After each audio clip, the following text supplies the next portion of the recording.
Interrupt the Wilco Electric Music Hour with the classics with this bulletin from WPOD Newswire. Dateline, Chicago. Dwarf detective Billy Baddins was originally hired by socialite Julia Lessinger to uncover the whys behind the death of her mobster boyfriend, Pretty Boy DeMaio. Unexpectedly, Billy uncovered the existence of the Singing Sword, an ancient talisman from his own homeworld of Acryonis. This weapon of mass destruction is now somewhere in the streets of the Windy City, and everyone from crooked curators to frustrated feds to the big boss, Alphonse Scarface Capone himself, is looking for it. Oddly enough, the breakthrough in this case, both in DeMaio's death and the Singing Sword, happened over mixed chicken soup and ham and cheese special. The hunch led Billy to a speakeasy and left him at the docks. Tonight, everything happens. And now you know the story so far. Brought to you by Hindenburg Airlines. When you see our low, low prices for trips across the Atlantic, you'll say, "Oh, the humanity." We now return you to our regularly scheduled programming here on WPOD, Chicago.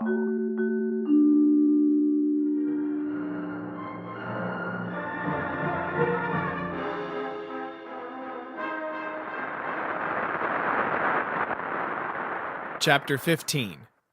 Hell, Hell, the Gang's All Here.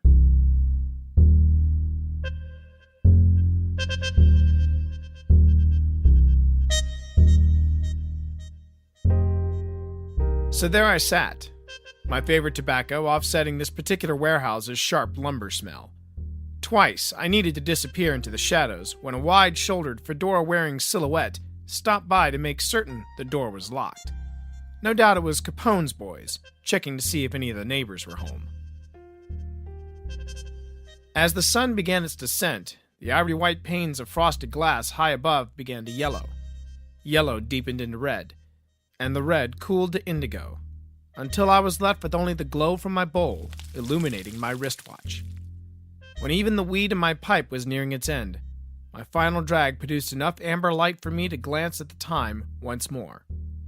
It was just past 10 o'clock, and my hourglass of borrowed time had finished pouring. When I opened the door a crack and peered outside, the docks were clear in both directions. Capone's warehouse was dark, save for the windows to the left. Capone's warehouse was dark, save for the windows to the left, the back of it if you were facing its front doors. I stealthily closed in on its nearest side door, keeping an eye on its front to see if any thugs were out taking the night air. As it happened, I donned the brown pinstripe this morning, making it easy for me to slip in and out of the shadows unnoticed. Gotta love that apprentice's luck while it lasts. Just when I reached the warehouse, I saw the door handle turn. Had he not been chatting over his shoulder to what sounded like two others still inside, the orc and fine Italian duds would have caught me ducking behind an empty barrel. Closer to the waterfront now, I retrieved a fresh rubena root from my pants pocket and bit down hard. I couldn't afford my gag reflex to give me up now. That accomplished, I peered through the crack between my hiding place and the warehouse to see what this dink was up to. Hopefully he would still be stationed outside the door, and not casually pointing his piece at my skull. As it happened, the goon didn't hear me breathing, because he was breathing pretty heavily himself. His plump fingers fumbled for the final cigarette in his pack, crumpling the empty box and dropping it by his feet. The tiny flame of his match lit his double-chinned profile for a second. From the number of crumpled packs and flattened cigarette butts littering the pavement, it had been a long day for him and his pals, too. If the warehouse's acoustics hadn't amplified the sudden gunfire into a deafening roar, I'm sure Fat Man would have heard me jump. As it was, I doubt he would have noticed me anyway, because the shots were soon followed by a thunderous Tommy gun's reply. For a proud member of the Big Man's Club, Fat Man moved fast. I didn't even see him draw his piece. The door was opened, and only a few seconds passed before two more shots exploded from inside. Then one more. Then all I heard was silence. Well, silence apart from a soft rattling that sounded like someone trying to reload a Tommy gun in the dark. I dared to step out from my hiding place, giving myself some elbow room as I got my gear together. From my haversack came my charmed battle axe. I spun it lightly in my hand, smiling in satisfaction at the light hum it made. Setting it down for a moment, I slipped 2 smaller throwing knives into the back of my belt. They would have normally gone into boot sheaths, but as these loafers I was wearing weren't exactly calf height, I had to improvise with where to keep these little gems. The windows flashed twice, closely followed by the sound of 2 more gunshots. This time, the Tommy didn't answer. I picked up the battle axe again, working the Rabenna root from one end of my mouth to the other like a toothpick. My stomach was okay for now, provided you didn't count those damn butterflies that you feel right before the call of your regiment's ram horn. In his haste to re-enter the building, Fat Man had left the side door open. I gave it a push with the head of my axe and crept inside, keeping low, not too hard for a guy like me, with my choice weapon clasped in both hands. Once I found cover in between 2 stacks of crates, I hazarded a quick glance around the corner. There was the first body, the driver, his white bakery disguise now stained with red. Pretty doubtful it was cherry pie filling he had accidentally brushed up against. Whoever shot him got close. He didn't even have his heater out, so chances were good he knew his killer. The hush was broken by the sounds of someone rummaging through wooden crates, and it seemed to be coming from somewhere further back in the warehouse. I homed in on the noise, choking up on my weapon as the babe would when he stepped up to the plate. By the volume of the commotion, I didn't have to worry too much about being sneaky. Hell, the racket being made not only covered my movements, but also gave me lots of time to take in the carnage left behind by the gunfight. Close by the dead delivery man was a trail of bullet holes, extending across several crate towers. Many of them were leaking salt or sugar, but some were leaking a strong, scented, clear liquid. Gin. And there was gunfire in here? At least, the dink on the Tommy gun had played it a lot smarter by holding his fire the second time. Perhaps he was planning to flush the shooter out in the open, away from anything remotely flammable. He knew what was in these crates, while his opponent was clueless. Not a surprise.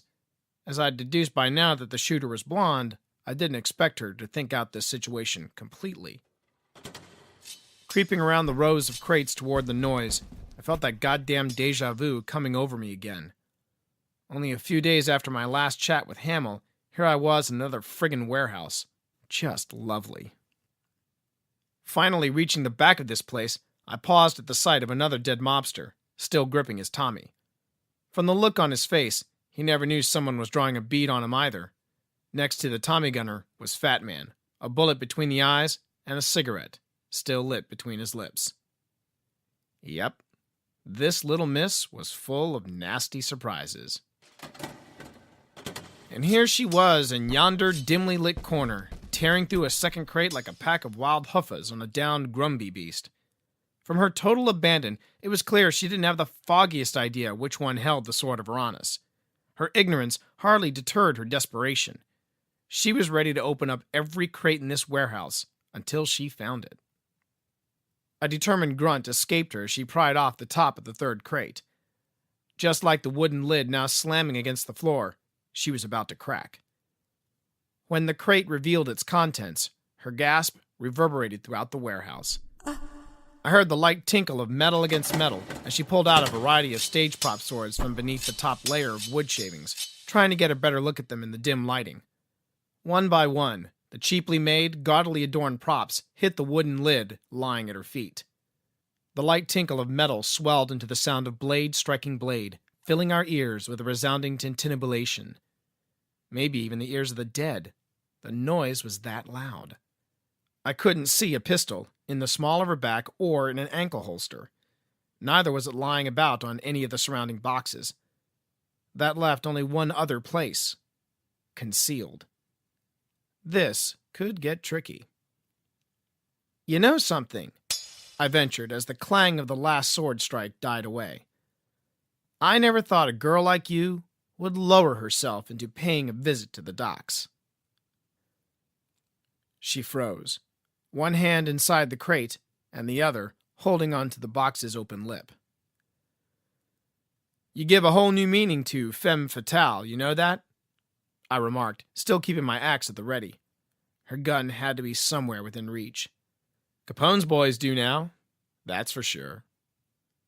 The warehouse was so quiet now that I could hear the wood shavings settling inside the crate, along with the soft buzz from lights above our heads.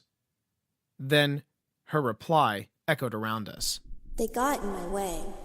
They didn't get in your way, I scoffed. They got in the way of your bullets. Daphne suddenly turned, her gun aimed low. This would have been the last case for old Billy Baddins had I left my axe on the wall of my office. Like a sword in the hands of a knight on the battlefield, or a bat in the hands of my boy Gabby, I swung the axe over my head in a sweeping arc and let fly. The axe's hum became a loud, high-pitched whine as it hurtled end over end towards Daphne's pistol. She never saw the axe coming, but she did see her .38 Special dropping to the floor, along with her right hand, still gripping it tightly. Daphne tried to scream, but nothing came out.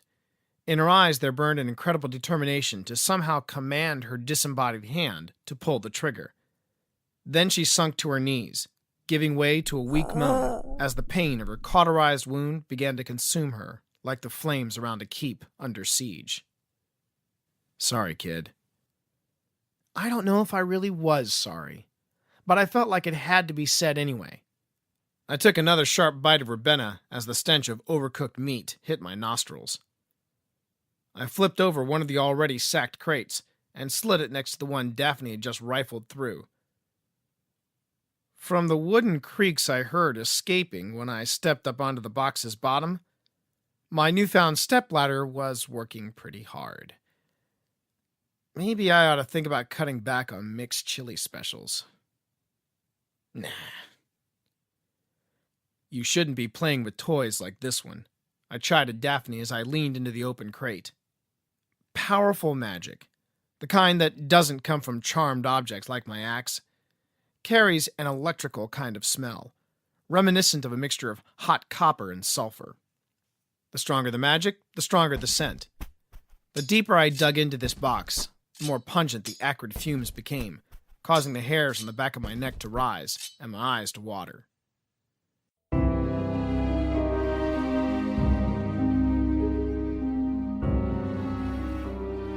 Nestled at the bottom, concealed by straw and wood shavings until my hand pushed them away, was an ornate hilt that could have easily passed for one of the rejects cluttering up the warehouse floor. Except this sword's handle was covered in dark chocolate brown leather that looked warm before you touched it. As I pulled the sword from the crate, the telltale ring of high-quality craftsmanship sounded clearly in my ears. Yep. I thought I would never see this stupid ice pick again. Not that I ever wanted to in the first place. The sword of Acryonis, along with its talisman brothers and sisters, had cost me my home and my life. Although I'd got a quick glance before chucking it into oblivion, this was my first chance to get a really good look at it. The Ryerson sketch and photographs really didn't do it justice. From the intricate engravings along its wide blade and the bejeweled hilt and guard, the sword appeared to weigh a ton, but actually felt light as a feather. This was not a weapon for the battlefield, but for ceremony. Yet, its legend told of power unequaled by any army. As the magic teeming inside the blade seemed to adjust itself to my own weight and strength, I began to understand why the races of my realm coveted this sword so badly. It was a beautiful piece. A magnificent broadsword that would not be denied in its power. Clear your head, Baddins, I thought to myself. You don't want to trigger anything you can't control. When handling magical doodads of any kind, weapons, pendants, clothing, a clear mind is always the best defense. It doesn't have to be crystal clear, but clear enough so that the power of said enchanted item won't get triggered by a sudden powerful emotion or stray thought. Back home, I remembered one campaign where a particularly clueless human grabbed himself a cloak from a wizard's stronghold. Its scent really made my head turn. Something's in the stitching, I warned him. Maybe 'tis a charm to keep mine own person warm, he huffed in that namby-pamby upper-crust voice of his. 'Tis so drafty in this accursed realm. The next morning, we found Sir Fancy Pants dead, smothered in his sleep by, you guessed it, that damned cloak. So, think about that blank memo pad, Baddins, I reminded myself. Keep your head clear. As I hoisted the sword, the blade's edge caught a glint from one of the warehouse's lights suspended high above us, revealing the Elvish script more clearly. Daphne was in agony now, and she was far too pissed to reveal any kind of weakness. I had to hand it to her. No pun intended. The girl had a shitload of moxie. Believe me, sister, I told her. You could lose a lot more than your hand with something like this in your life.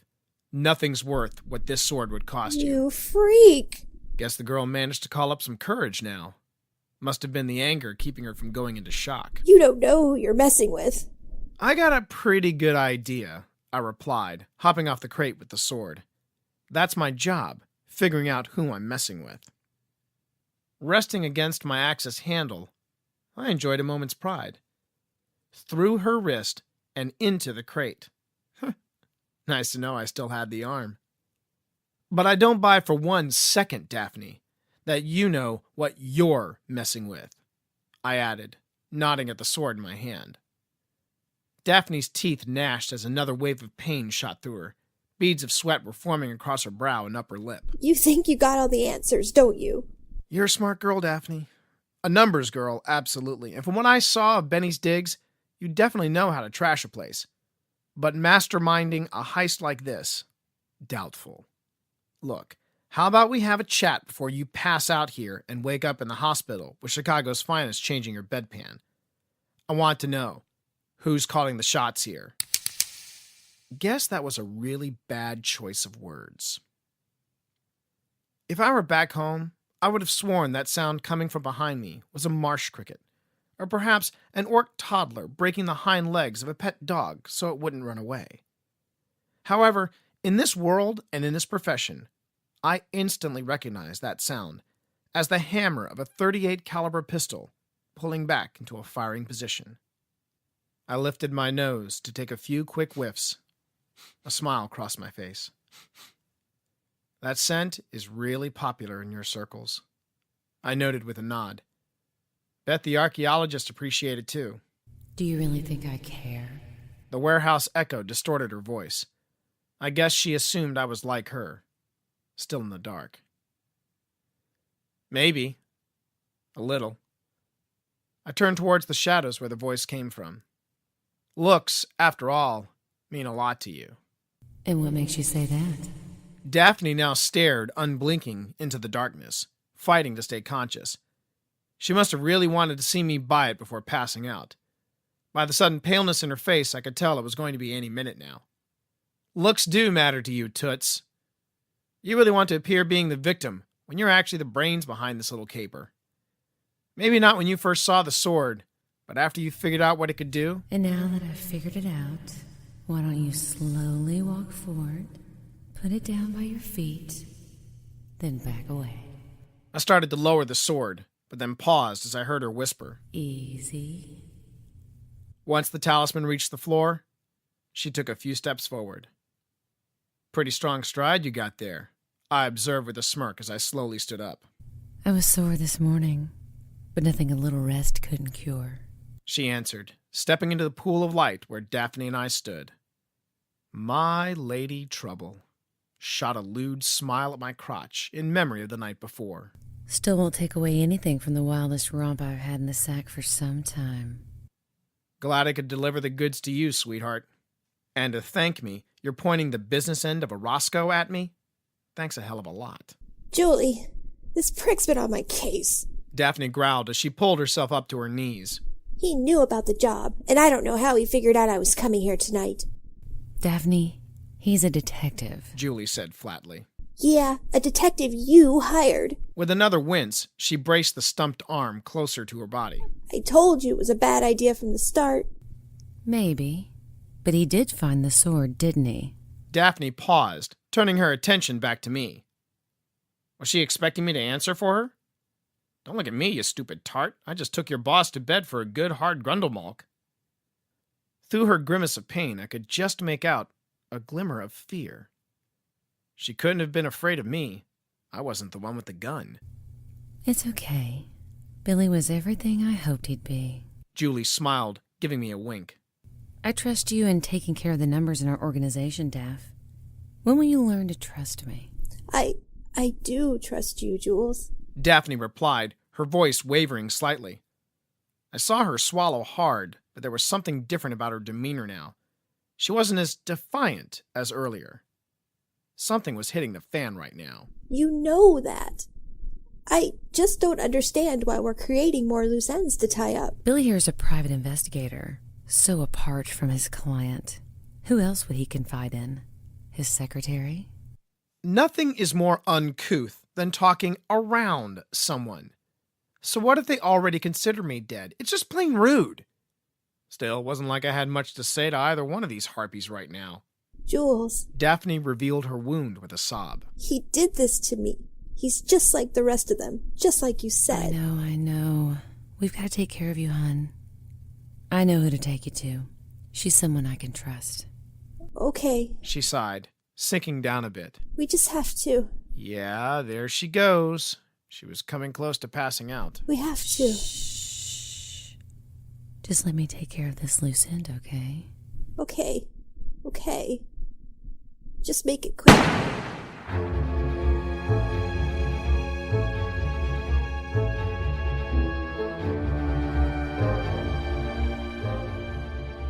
Julie pointed the barrel at Daphne and pulled the trigger.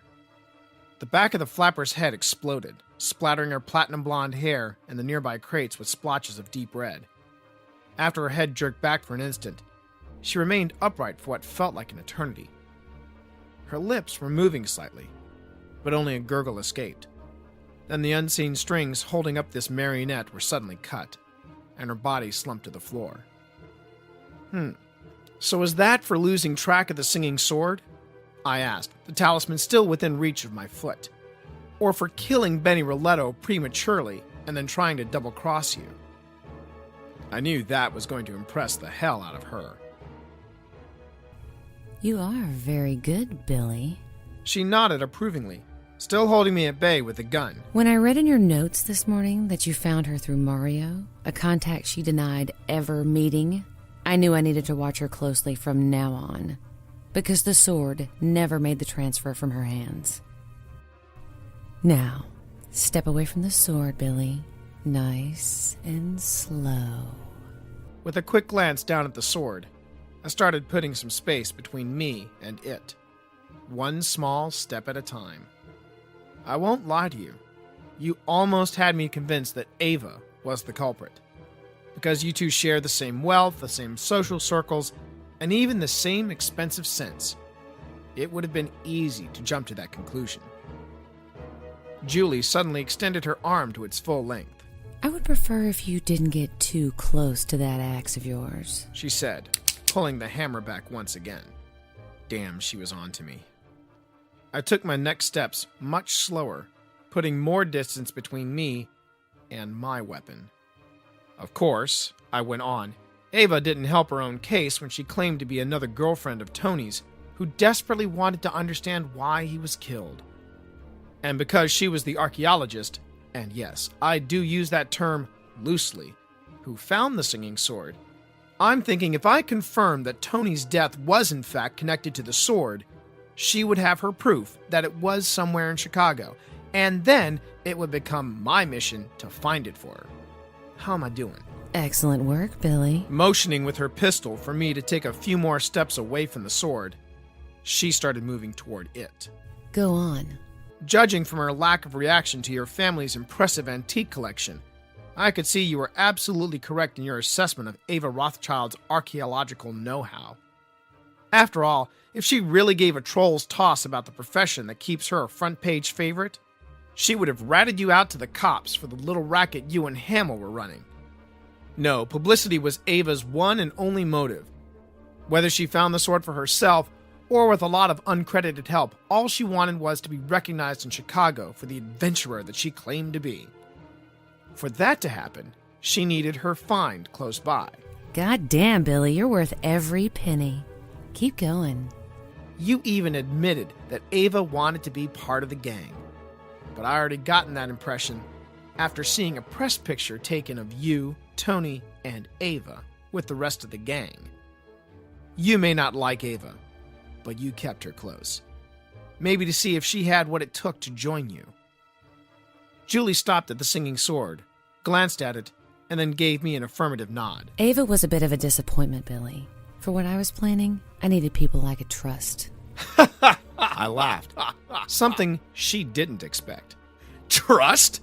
No, Julie. You needed people you could control. Benny was controllable. You knew that from the night spent on the town together. Daphne's mutiny was a surprise, though, wasn't it? For a moment, albeit a brief one, Julie looked almost regretful. She was incredible with numbers, Billy. While Tony was wrapping up business there early one morning, she and I talked, struck up a friendship. I believed that I had found an ally. Yeah, an ally featured in a show with dancers parodying Lady Justice. What better place to hide the sword than in the epicenter of Chicago's underworld, so that neither Capone, Moran, or even you would notice it under their noses. All the while you were searching, Daphne was keeping the sword safely stashed with the other props backstage at the speakeasy, making sure it never saw the light of day. Now, Benny feeling his oats, that one took a minute to figure out. This was probably where your plan was in trouble. DeMaio, with a bit of encouragement from you, I'll venture a wizard's wager, wanted to keep the sword for himself. He was ambitious, Tony DeMaio. Julie tipped her head back, the smile on her face one of victory and contentment. I took creative license with my own findings on the singing sword and convinced him to take what was going to be his eventually. A regular Lady Macbeth you are. She slowly replaced the hammer of her pistol, and I felt my own shoulders drop slightly. You were going to tell me how things started to fall apart, She said, lowering her pistol. Not completely, though. Well, I don't doubt eliminating the bagmen was part of the original deal, but Tony getting hit at Sal's was the beginning of the end. When Benny confided in Daphne his own plans for the singing sword, she planned to make him into a human Quitaine out of loyalty to you. Instead, she unlocked the power of the singing sword and used it to strike Benny off his own list. Along with attracting way too much attention for your liking, I'm sure you now suspected Daphne of hanging on to the sword for herself. When Tony was hit, you subsequently lost track of the singing sword's hiding place. Last you heard from Daphne, Mario was going to deliver it to the speakeasy, but then never showed. Benny's untimely death popping up on the front page of Chicago's papers was your tip-off that the sword was still in town. And then you panicked, because you didn't want Ava to know it was on the street. Just like your rival, you really didn't care about Tony DeMaio or the why behind his death. You were relying on me to lead you to the singing sword, weren't you? If I found it for Ava, it would have granted her credibility. For you, it was the ticket to freedom you've always wanted. Julie didn't answer that one. So what was my big mistake? My perfume? No, it was making coffee. That threw her for a loop. Making coffee? In your note to me this morning, you said you made yourself a cup of coffee. Now, as you surmised in our first meeting, I'm not from around these parts. To keep my feet rooted in some of my hometown talents, I labeled common things in my kitchen with Elvish script. To everyday people, it would appear like a series of squiggly lines and dots. It will be all Greek to them. I mused with a knowing smile. But to you, with a flair for the languages, hardly a problem, especially since you had already seen this script before. My flour and salt containers, even the pepper jar lid, still had a bit of dust on them. As you might have guessed, I tend to eat out often. Julie let out a small sigh, shaking her head. But only the coffee and sugar jars had been disturbed because I cracked the language engraved into the singing sword's blade. She recalled, letting out an appreciative chuckle in spite of herself. Must have been the overwhelming satisfaction distracting me this morning. Yeah, bitch. Flattery will get you everywhere. That was your major slip-up. I gave my jacket a tug and straightened up to my full height, making sure she could take in all 4'1" of me. although Daphne seemed to think that calling on my services was your first mistake. I tend to agree. Now that her gun had lowered completely, I could make a move for the axe, but I didn't trust my grace and agility to reach it in time. Plus, she was within arm's reach of the sword, making me uncertain how to proceed. Daphne isn't one to talk anymore, she said with a cruel smirk. There was a reason I wanted her working for me, but as I've told you before, I've never been a terrific judge of character. Tony, Daphne, Ava. She shook her head. But sometimes I can accurately size someone up. Like you, for example. Slipping her Saturday night special into her coat pocket, Julie took up the sword in a double-handed grasp. The blade appeared to come alive at her touch, shining brighter than when I had handled it a few minutes ago. Do you really believe I didn't know that you were a two-bit detective? She said with a sneer. Tiny one at that? I knew if a client like me walked through the door, you would go out of your way to please, and as soon as I saw the wall decor of your office, I knew you were uniquely qualified to help me find the singing sword. So you used me to get to the sword, just like you used Tony, right? Julie's expression darkened, her grip tightening on the sword's hilt. I used Tony? You want to make him the victim here? Tony's no different from any man in this world. Tony used me to get inside the Ryerson. Benny was using me to get the singing sword. Dr. Hamill used me to reach my father. She gave a harsh, sarcastic laugh. My father. My father who kept me under his thumb, raised me under his watchful eye, sending me to college, grooming me to be the perfect wife for one of his young go-getters. No one was holding a gun to your head, Julie. You could have left. Not with Henry Lessinger for a father. Even if I were to assume another name, he'd find me and bring me back to our ivory tower. Just so he could get in the final say on my life. Why, Billy? Why should I be the fugitive? I earned my legacy. I played the perfect daughter, even when my daddy put me up for auction to all his lackeys. You can imagine my joy when I met Tony. Then. Her voice trailed off as she turned her eyes to the sword and raised it up, a prolonged ringing of metal sounding in the air as she did. This will set things right.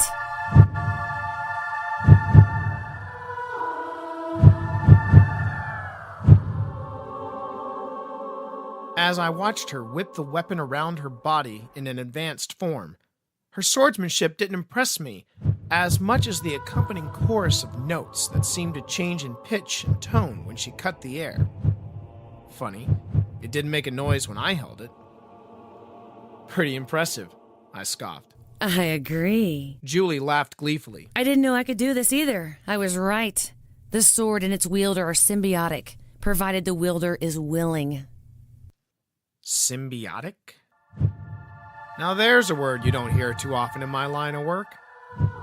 So keeping my head clear must have been the wrong strategy when handling the sword, because it wouldn't have wanted an unwilling partner.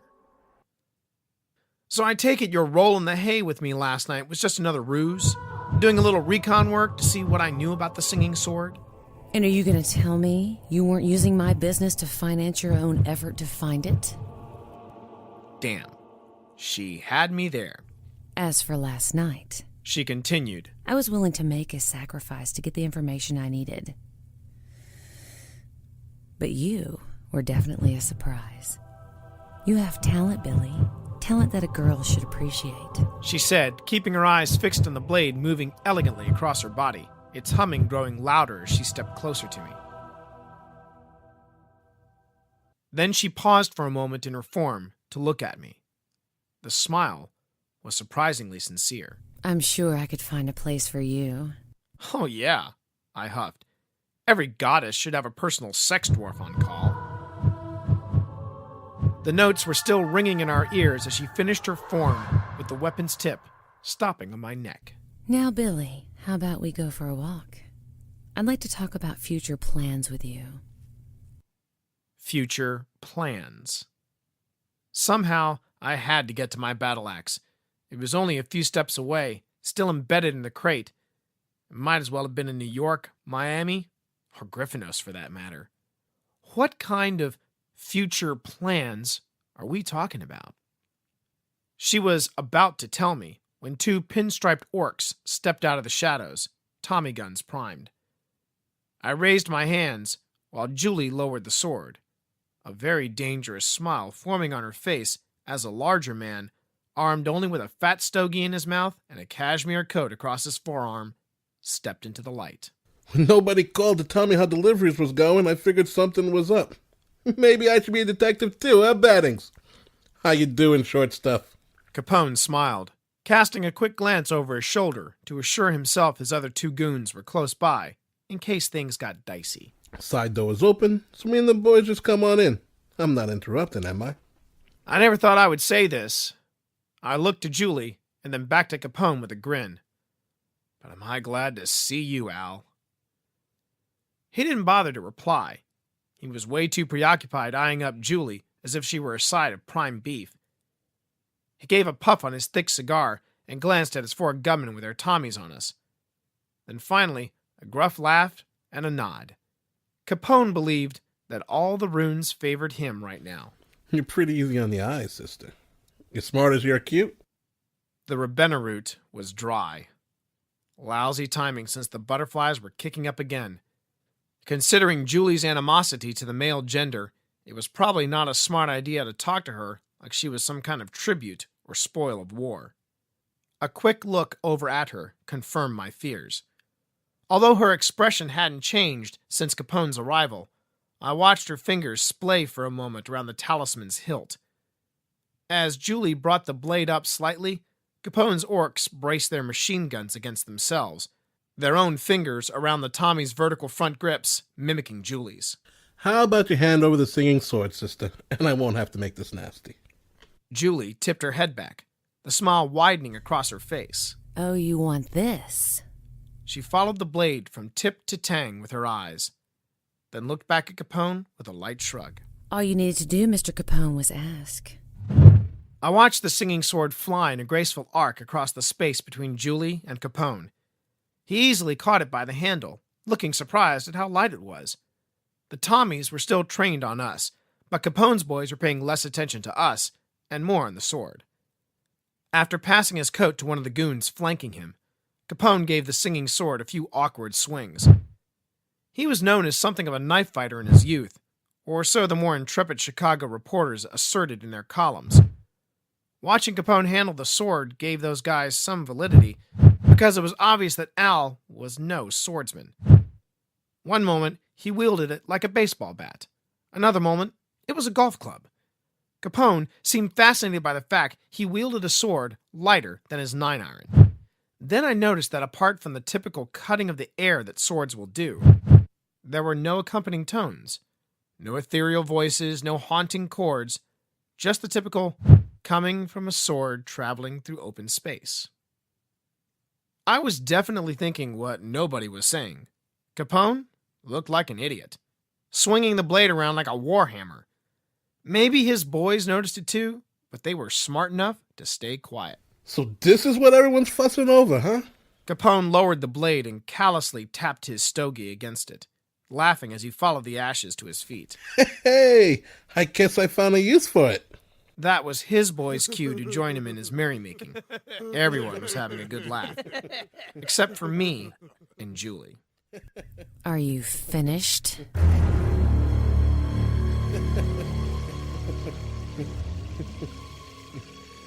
Hey, whoa, hey. Hey, hey! Capone's laugh suddenly broke into a scream so intense that it could have called the demons residing on Death Mountain. After watching him play with the sword, he now struggled against some invisible opponent for its control. Capone was clearly losing this battle, but he didn't surrender his hold. This little show made no sense. If he wanted the pain to stop, all he needed to do was let go of the damn sword. The damn sword, it seemed, had other intentions. Two gunmen continued to keep us at bay while Capone's bodyguards pulled against his arms.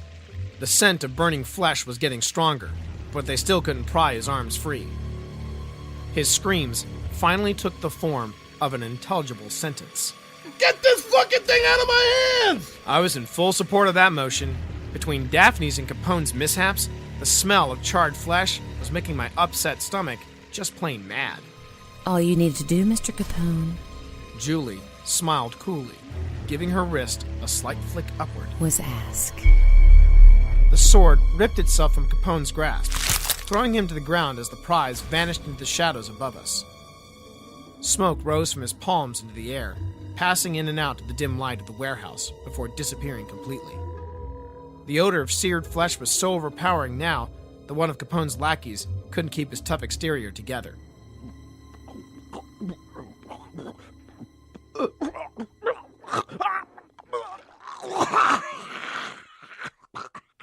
It had to be tough tasting that lasagna dinner a second time. Then, as the commotion grew quiet, we all heard it.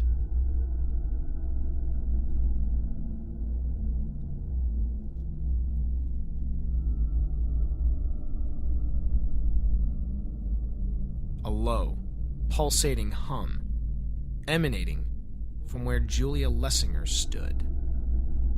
The singing sword hung above her now, glowing through a thin silver fog that ebbed all around it. She opened her hand wider, and the sword slipped toward her grasp. The closer the blade got to her, the louder the humming grew.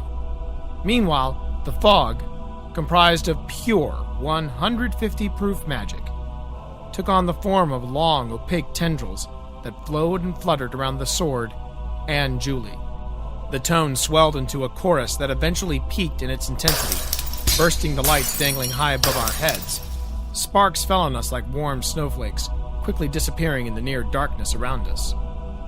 I say near darkness because we were not immersed in total darkness.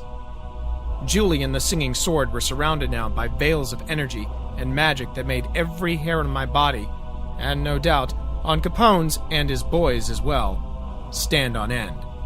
Like a maestro before an orchestra, she lowered her other hand, and the talisman's song softened to a throbbing hum.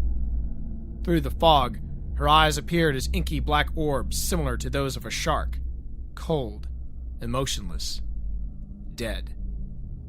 She still had that heartbreaking beauty I saw under the pale street lamp outside my flop, only this time the enchantress that stood over me on that cool Chicago Saturday night with her pale, cool attitude now hovered a few feet further above me in the air as the magic of the sword of Acryonis lifted her, her long black hair whipping around her head like a living shadow. Now then, Mr. Capone, Julie spoke. And I really wish she hadn't. The silky, sultry voice that once screamed my name in the throes of ecstasy had been swapped out with a collection of voices, each carrying a different pitch, but speaking as one through Julie.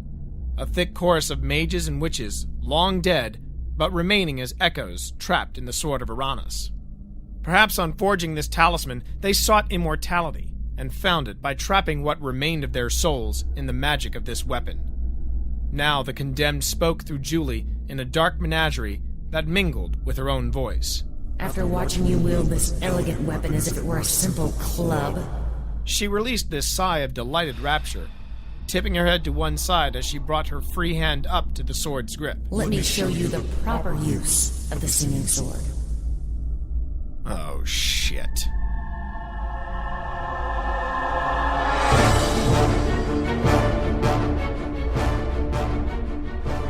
At this point, my choices were either to get filled with lead from Capone's boys or become a deep-fried dwarf courtesy of the singing sword.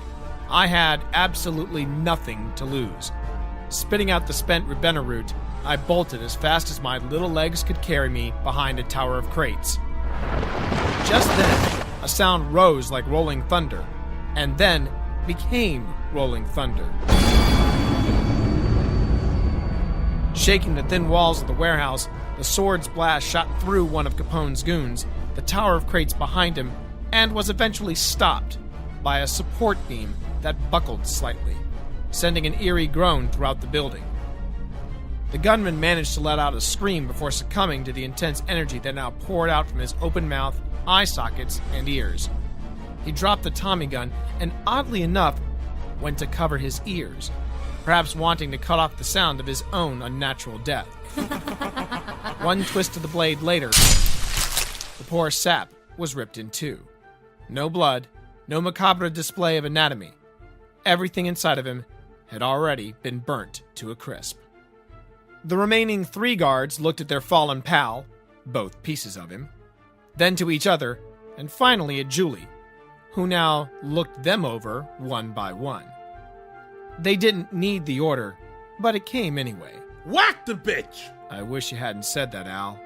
That was gonna just make her mad. As machine gun fire tore through the warehouse, Julie merely repeated the basic exercise the sword had taught her earlier. I couldn't tell if the bullets were being deflected or merely pausing in front of her, but as she was still standing, it was safe to conclude they were not doing their job. I waited for the momentary pause in gunfire to move from one tower of crates to another. Regardless of what was going on around me, I had to get to my battle axe. Capone's boys were reloading, but not fast enough. Julie brought the sword around, a bolt of energy extending like a bullwhip that sliced through 2 gunmen, both repeating the same gruesome death of their fallen brother. 2 guys at once. It was the angle from where Julie stood that made this magical trick shot of hers possible. Unfortunately, Julie's angle was also in line with a tower of crates, all marked with a single red Canadian maple leaf. I saw the last remaining gunman grab Capone and pull him into the nearby shelter of other wooden boxes, and that's when I made a dead run for my trusty axe. I didn't concern myself with Julie, Capone, or any orc with a Tommy. My priority was getting my axe.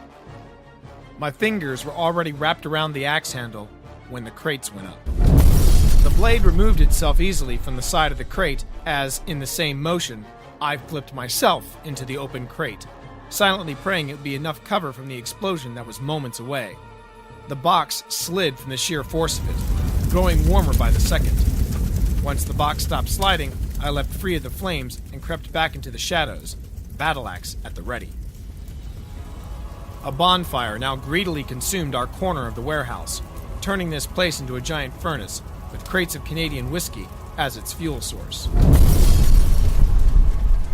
Remembering there was also gin somewhere in here, it would only be a matter of time before this chunk of the waterfront went up in a blaze of glory. Standing out from the all-consuming fire was Julie Lessinger, still emitting the brilliant ghost-white light of the Sword of Acryonis. I couldn't help but find it unsettling that this harbinger of doom was the same nimble minx I grundle-malked all last night Saturday and part of this morning. Okay, now that was unsettling. Billy, I could not have ascended to power without you. Because of you, I can now usher in a new order. And she held the sword above her and trumpeted in her full voice, or voices, whatever you want to call it. My order. Glad I could oblige, I shouted over the roaring fire. But you've still got some payments outstanding, you know that? I could see flames licking against another tower of crates, their wood slowly turning black from the heat. Then I caught sight of little fire trails along the sides of crates that had been pierced by early gunfire. Any minute now, it was going to be the 4th of July in here. But Billy, your translation of the singing sword's blade needs work. Excuse me? She's possessed by the spirits of dark mages and witches, and she's giving me a lesson in Elvish translation? You've got to be kidding me. In your notes, your translation read, "Only the nature mild and gentle shall wield this blessed weapon." My translation reads differently. "Only nature's gentle maid shall wield this weapon." Your elders were right. Only a woman could unlock the power of the Sword of Acryonis. I guess that explained the lack of humming when Capone and I held it. On account of our equipment, the magic went dormant. My Elvish must have been rustier than I thought. The light began to outshine the fire around her, leaving Julie as a dark cutout against the power building behind her. For your service to us, you will be spared. You will serve us in the new order, and now shall the women rule under the guidance and awe of the blessed talisman. Now she was talking about herself in the plural. This situation just went from bad to worse to a day in the stables with a herd of diuretic horses. I fixed the grip on my axe, hoping I was going to time this moment of sheer insanity right. What I was counting on was Julie's ignorance when it came to magic, charmed weapons, and when the two shall meet. When charmed weapons met other charmed weapons in battle, magic could be shielded or deflected. It all depended on the execution and skill of those wielding said supernatural arsenal. I wasn't looking for either. I just wanted to drive the sword's magic back to its source as hard as I could. I got news for you, Julie and friends, I shouted over the flames and the singing sword's magic. It's the bottom of the ninth, bases are loaded, and the Cubs need to come home. I brought up my own weapon in challenge. Batter up, bitch! With my regiment's guttural yell, Hitta! Yeah! I charged with the hopes that her defensive nature would kick in. It did. As she extended the singing sword, a shaft of pure destruction came barreling towards me. That was when the flat of my battle axe came around in a hard swing. Without the sorcery protecting it, my axe would have shattered like a plate glass window struck by one of the Babe's grand slams. Instead, I made contact with the singing sword's magic. For a moment, I didn't see anything except a blinding white light. I felt myself floating in the air and couldn't figure out how in the hell I was pulling off this levitation act. When my eyes finally stopped burning, I realized that it was the magnitude of the magic on magic blow that was hurling my little dwarven self across the warehouse. My first flight didn't last long. After slamming against a far metal wall with a hard clang, both my axe and I fell to the concrete floor, hard. I don't think the axe felt it as much as I did. Now came the deafening roar of crates exploding from the heat, their contraband contents finally igniting into bombs of glass and flame. I covered myself with my arms, my only shield at the moment, as burning embers hit my skin and lightly covered parts of my back. But I was far away enough and low enough to avoid the blast's full force. My burning coat, which was cast off pretty damn quickly, didn't frighten me as much as the realization that there was still more alcohol in this warehouse. I had to get out of here, but not empty-handed. Going against the survival instincts, I moved toward the fire. The white mists of magic were no longer visible. Neither were Capone and his remaining royal guard. Smart guy, that Capone, unlike yours truly, who was getting closer to the inferno. Regardless of how stupid it was, I crouched lower and paused. My gamble must have paid off, because the supernatural charge, once lingering in the air, was gone. Heat now distorted everything in front of me, and the air was quickly becoming harder to breathe. Then, movement just ahead of me. I lifted up my battle axe, the quick gesture earning me a quick, ethereal hum from my own blade. Julie was still alive, but doubly marred by the explosion of alcohol, and the magic literally turned against her. The once pristine flesh I savored the night before was now either blackened or torn to reveal glistening patches of crimson that caught the light of the surrounding flames. Every move, no matter how minute, caused her unconceivable anguish. But her eyes that were now normal again, were blind with determination. Her unscarred hand was not trying to remove the burning planks of wood from her body or beat away the smoldering debris that fused the fabric of her fine Italian dress to her skin. Escape was no longer her priority. With that good hand, she struggled to reach the singing sword, which emitted a light hum as her fingertips brushed its pommel. She smiled as I approached, wincing slightly at the pain her expression caused. I bent down and picked up the sword in my own hand. Apart from the ring it made when scraping lightly against the floor of the warehouse, the only music was coming from the fire around us. Its magic was not for me, and I was just fine with that. Billy. Julie grunted. The good hand now reached for my feet. Well, I think she was reaching for my feet. I was also hanging on to the singing sword. Help me. The front entrance was now cut off by a barrier of flame. So was the side door I originally came in. I turned back to where I landed after taking on Julie and her sword. The air was still fresh back there, sort of. If I couldn't reach an exit, I guess I'd have to make one. I hadn't made it that far when I heard her voice again. Billy! Julie screamed over the fire. You can't just leave me here! I turned around to take one last look, lightly resting the flat of the singing sword on my shoulder. Watch me. The look on her face was nice. Yeah, this is the way I wanted to remember her. Just like the way she was last night. Completely and totally screwed. Billy! Billy!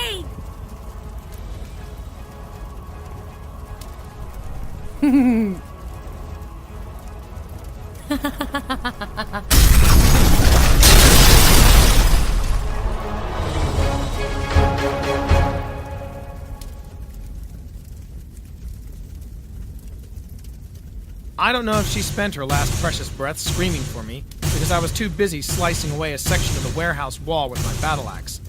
The indulgent goodbye to Julie Lessinger had cost me precious time.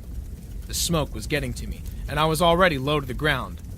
Right now, every breath mattered.